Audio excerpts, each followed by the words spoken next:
What's goody, relatives? Welcome back to Real Smoke TV. Today we're about to check out the 7 cornerbacks that was drafted before Trevon Diggs. So look, man, Trevon Diggs has been a topic of discussion. The discussion of topics. He's been going stupid. They talking about Diggs Island. Last island there was Revis Island. You know what that was. Let's check out the 7 receivers that was drafted before him because you feel me? If they not going crazy, the NFL was lazy. They didn't pick the right people. You feel me? They just hurried up, rushed it. Look at him, one hand. Than Trevon Diggs this season. The Cowboys' second-year cornerback has 5 interceptions in only 4 games. One more than he had. That's 1 interception every game. In one game, he had 2. In his entire 44-game career at Alabama. Diggs has been a cornerstone for a Dallas defense that sucked last year, but has improved dramatically under Dan Quinn, already with 10 takeaways in 2021. Diggs was inconsistent as hell as a rookie, but did show he was some solid. promise. One game, he'd be shut down. The next, he'd get burnt by a subpar wideout. Opposing teams were targeting Diggs. He's a rookie. He looks 10 times better now. There were many valid concerns about Diggs coming into the pros. A lot of fans claimed he wouldn't be a top prospect if his older brother wasn't Stefon Diggs. What the hell is even that? Plus, his technique is pretty weird. Diggs was the #1 wide receiver recruit in Maryland, but converted to corner with the Crimson Tide. He played where Nick Saban wanted to use him as a freshman, but shifted to defense only as a sophomore. It took time to adjust, but he molded into one of the best corners in college, and he's already showing signs of turning into a top corner in the NFL. Diggs has a high ceiling and has been put into the perfect situation to succeed, but that isn't the case for the first cornerback off the board at the 2020 NFL Draft, because careers go to die in Detroit. I'm telling you, is off to a less than ideal start. They ruined Calvin Johnson. They ruined Barry Sanders. They ruined Matt Stafford. They just ruined people. They just ruined your career. Don't go there.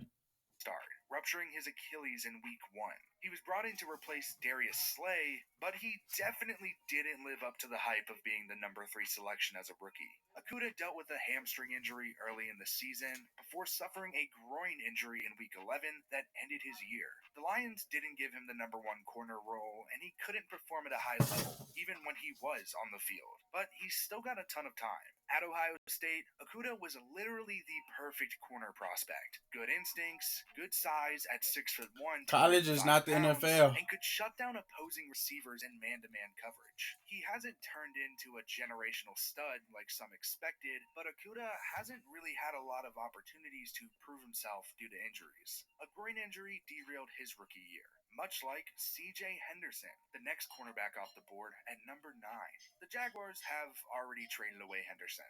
Not because of his play, but more so because that franchise is an absolute dumpster fire. Terrible. He was shipped away with a 5th-round pick to get a 3rd-round pick and Dan Arnold. Not really sure what the thought process there was. But Urban Meyer has shown no ability of being a competent pro head coach. I don't know. Henderson made an impact. I don't know none of these corners. So far, they've talked about 2 corners that were drafted before him. I barely know about the first one, and I don't know who this man is.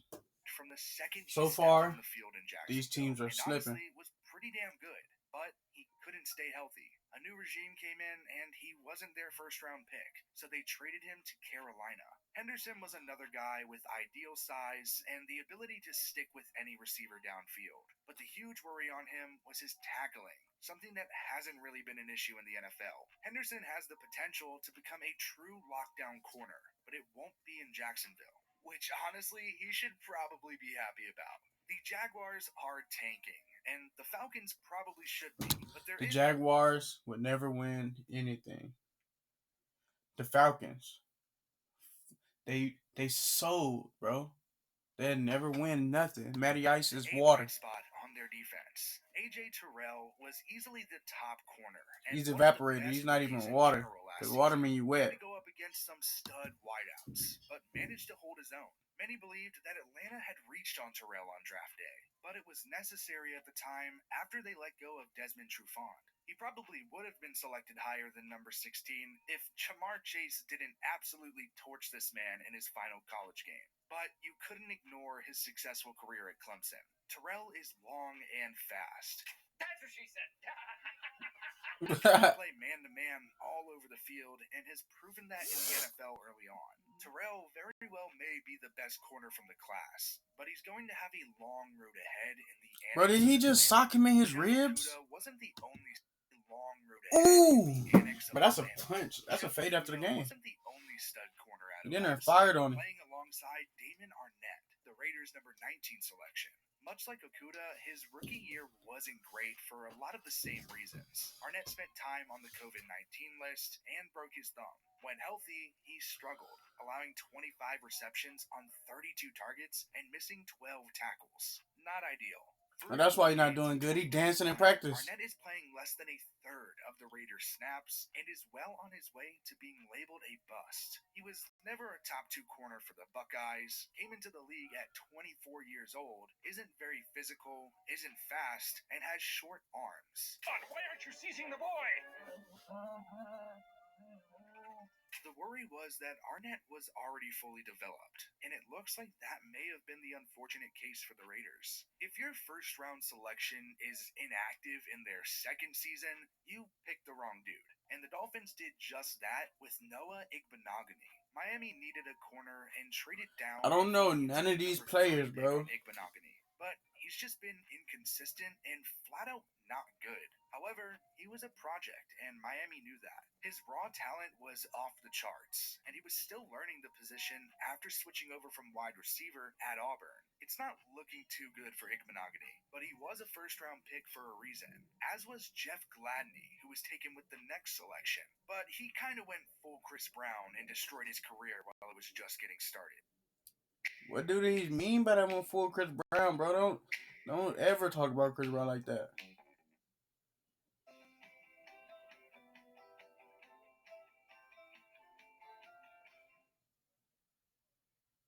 You have to do something really stupid to get cut after 1 year as a first-round pick.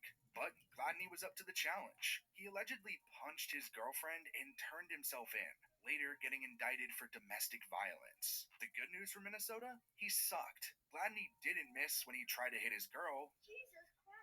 But he missed a lot on the field. I'm not even gonna laugh at that, bro. That's crazy. Giving up 6 touchdowns just for good measure. Gladney showed promise at TCU. Yes, the guy that got released for hitting his girlfriend also went to a Christian school. He was undersized, but had a fiery intensity to him. Unfortunately, on and off the field. Gladney could serve up to 10 years in prison, so you're probably never going to hear his name again. But you might hear Jalen Johnson's name, because he doesn't hit women, just opposing wide receivers. The number 50 pick suffered a shoulder injury that ended his year early, but not before he showed plenty of promise in Chicago. Johnson had a 21% forced incompletion rate and was playing like one of the best corners in the league. Not a surprise for those that watched him at Utah. He was tough, instinctive, perfect size, and an overall leader. He's already off to a great start in 2021, but not as good as Trevon Diggs. 6 corners were drafted in the first round, but only one of them has been top 3 in the class, A.J. Terrell. Terrell has undoubtedly been the best. Teams are already trying to not target his side of the field. Jalen Johnson has been a steal for the Bears, only helping a stout defense improve. Diggs has already put himself in the same company with his hot start to 2021. But sooner or later, offenses are going to stop throwing his way as often like we've seen with Terrell. The Cowboys made the right decision at number 51, but there were plenty of mistakes with the play. Yeah, he going stupid. Just like when Cooper Kupp wasn't taken until the 3rd round of the 2017 draft. But that's a different video. Hey guys, thanks for watching. Click right here to subscribe to the channel. I just clicked right there. Nothing happened. Thank you, J&D Productions, for giving us this video that I could react to. That boy Trevon Diggs going crazy, and all the teams that drafted them cornerbacks before Trevon Diggs, you get what you deserve. Thank you for tuning in, real family, relatives. Enjoy the rest of your day. Leave a like, comment, share, and subscribe. And we'll get at it next time.